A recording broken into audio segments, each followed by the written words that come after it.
नमस्कार, आप देख रहे हैं खबर मंत्रा और मैं हूं आपके साथ दरक्षा मुमताज। आज हम बताएंगे आतंकवाद पर काबू पाने का एक अनोखा तरीका, जिसे अपनाकर हमारा एक पड़ोसी राष्ट्र आतंकवाद मुक्त होना चाहता है, और वो तरीका है बुर्के पर बैन लगाना।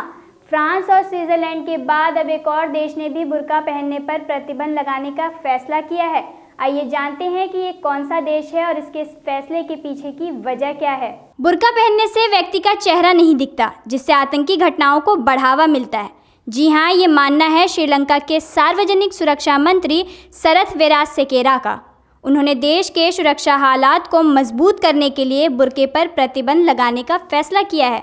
उन्होंने ये भी बताया कि बुर्के पर बैन के प्रस्ताव पर वो साइन कर चुके हैं और अब इसे मंजूरी के लिए कैबिनेट में भेजा जाएगा। मंत्री ने आगे कहा कि हमारे देश में पहले मुस्लिम लड़कियां बुर्का नहीं पहनती थी, लेकिन जैसे जैसे बाद में तबलीगी जमात वालों का देश में प्रभाव बढ़ा तो लड़कियों में इसे पहनने का चलन शुरू हो गया। ये समाज में मजहबी कट्टरता को बढ़ावा देता है, इसलिए हम इसे सहन नहीं करेंगे और इस पर प्रतिबंध लगाएंगे। बुर्का बैन लगाने के साथ साथ सरथ वीरासेकेरा ने बताया कि सरकार की योजना 1000 से अधिक मदरसा और इस्लामिक स्कूलों पर प्रतिबंध लगाने की भी है। उनका मानना है कि ये मदरसे और इस्लामिक स्कूल देश की राष्ट्रीय शिक्षा नीति की धज्जियां उड़ा रहे हैं।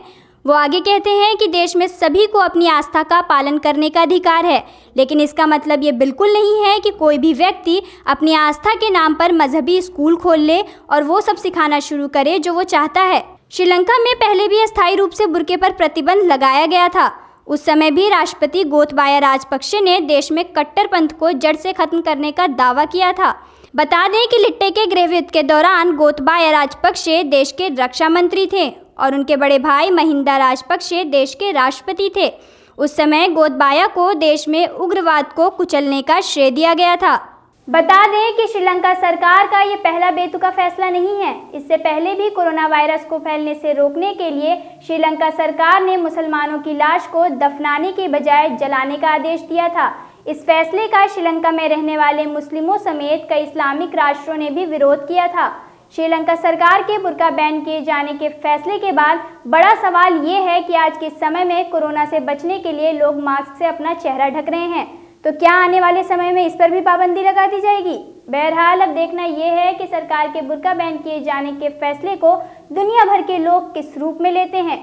ऐसी ही खबरों के लिए बने रहें खबर मंत्रा के साथ। हमारे चैनल को लाइक, शेयर और सब्सक्राइब करना ना भूलें। नमस्कार।